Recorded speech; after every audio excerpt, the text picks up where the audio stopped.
సభలోకి వెళ్ళిన ఏమో వ్యక్తి వెళ్ళొచ్చు కదా, ప్రజాప్రతినిధి రేపు వెళ్తారు. వెళ్ళొచ్చు. ఐ విష్ నేను మీరు వెళ్ళాలని చూడండి, నా కోరుకుంటున్నాను. దేవుని వెళ్తారేమో. చిత్తము, నా దేవుని ఓకే. కృప, జగన్మోహన్ రెడ్డి గారి బ్లెస్సింగ్స్ తో జనం కూర్చుంటానేమో. జనం అభిమానం కూడా ఉంటే వెళ్తారేమో. ఓకే, ఖచ్చితంగా. నేను అంటే చెప్పాలనుకున్నది వన్ సైడ్ చూడకండి అది. ఓకే, జనం అభిమానం అనేది వన్ సైడ్ చూడకండి. రాజకీయాల్లో ఎవరైనా, చంద్రబాబు నాయుడు గారినైనా, పవన్ కళ్యాణ్ గారినైనా, ఫిల్మీ కల్చర్ లో పవన్ కళ్యాణ్ ఇష్టపడిన వ్యక్తి లేరు. మీరు ఇష్టపడతారా ఎవరు? ఫిల్మ్ యాక్టర్ గా? నేను కూడా 200-300 టికెట్స్ తీసుకొని ఫ్రీగా పంచిన రోజులు ఉన్నాయి. నిజం చెప్పండి. ఇంటర్మీడియట్ లో. ఊరుకో బాస్, ఏం మాట్లాడుతున్నావు? అది పవన్ వేరబ్బా. మీరు పవన్ కళ్యాణ్ సినిమాలకి టికెట్లు తీసి పవన్ కళ్యాణ్ గారు ఏ రోజైతే రాజకీయాల్లోకి వచ్చారో ఆ రోజు నుంచి ఆయన వ్యతిరేకిస్తాం. ఖచ్చితంగా రాజకీయంగా ఆయన వ్యతిరేకిస్తూనే ఉంటాం. That's all. Yes, true.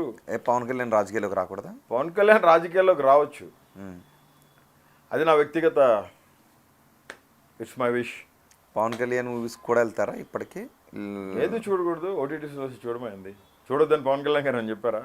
ఒకవేళ నేను చూస్తానంటే ఫస్ట్ ఆయన ఇక్కడ నా ఇంటికి రీల్ పంపి చేయించిన ఆశ్చర్యం లేదు. Yes, that's all different. ఒకటి చెప్తాను, ఒక నీతిమంతుడు, ఒక నిజాయితీపరుడు, ప్రజల వద్దకి పాలన తీసుకెళ్లిన వ్యక్తి, in my sight the only one and only one personality, బాద్షా వైఎస్ జగన్మోహన్ రెడ్డి. ప్రజల మన్ననలు ఎక్కువగా పొందుకొని 151 సీట్లు గెలిచిన వైఎస్ జగన్మోహన్ రెడ్డి గారు స్టిల్ 40% ఓట్ బ్యాంకింగ్తో ఈరోజు ఆంధ్రప్రదేశ్లో ప్రజాదరణ ఎక్కువ కలిగిన వ్యక్తిగా ఉన్న వ్యక్తి జగన్మోహన్ రెడ్డి గారు. ఓకే, ఇందాక నేను మాట్లాడిన ఏ పాయింట్ దగ్గర అయితే మీరు నన్ను అబ్జెక్ట్ చేశారో నేను ఆ పాయింట్ దగ్గరికి వస్తాను. ఎందుకంటే అక్కడ క్లారిటీ ఇవ్వకపోతే ఇంటర్వ్యూ చూసిన వాళ్ళు మళ్ళీ కొంత గందరగోళానికి గురయ్యే అవకాశం ఉంటుంది. మీరు ప్రజాప్రతినిధి కాదు. ఎందుకు అన్నానంటే ఆ మాట నేను చెప్తాను మాత్రం ఏంటవుతుంది, మీరు చట్టసభలో ప్రజాప్రతినిధి కానప్పుడు రాజకీయంగా మీతో ఎటువంటి ఇబ్బంది ఉంటుంది అని మిమ్మల్ని మాత్రమే జైలుకు పంపిస్తారు. ఆ మాట కుటుంబ ప్రభుత్వాన్ని వెళ్ళి ప్రశ్నించు, నీకు దమ్ము ధైర్యం ఉంటే.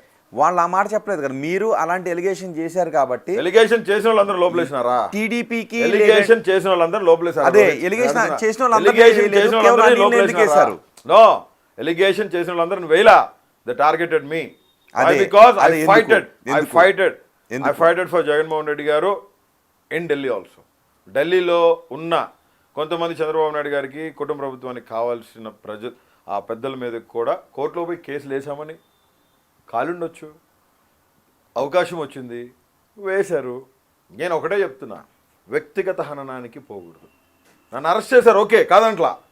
రోహిత్ నన్ను అరెస్ట్ చేసిన కాదంట్లా. నా